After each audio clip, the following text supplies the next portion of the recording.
আসসালামু আলাইকুম। শুনছেন সংবাদ শিরোনাম। বিজয়নগরে ৪৩ লাখ টাকার ভারতীয় পণ্য আটক। এখন শুনবেন বিস্তারিত। ব্রাহ্মণবাড়িয়ার বিজয়নগর থেকে ৪৩ লাখ টাকার বেশি ভারতীয় মোবাইল ফোনের ডিসপ্লেসহ বিভিন্ন পণ্য আটক করেছে বর্ডার গার্ড বাংলাদেশ, বিজিবির।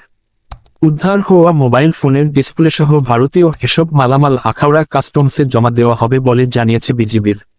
বুধবার ২০ নভেম্বর সকালে সরাইল ব্যাটালিয়ন ২৫ বিজিবির এক প্রেস বিজ্ঞপ্তিতে জানায়, গোপন সংবাদের ভিত্তিতে মঙ্গলবার বিকেল ৪টার দিকে বিজয়নগর উপজেলার চান্দুরা বাইপাস এলাকায় অভিযান চালিয়ে ১,০১২ পিস মোবাইল ফোনের ডিসপ্লে, ইমামি 7 অয়েল ও টিউকারপিন হেয়ার অয়েল উদ্ধার করা হয়, যার আনুমানিক মূল্য ৪৩,৭০,০০০ টাকা।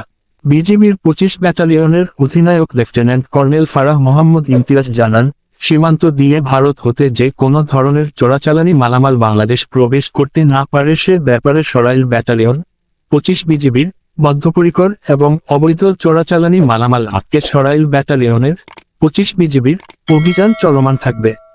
ব্রাহ্মণবাড়িয়া 24.নিউজ।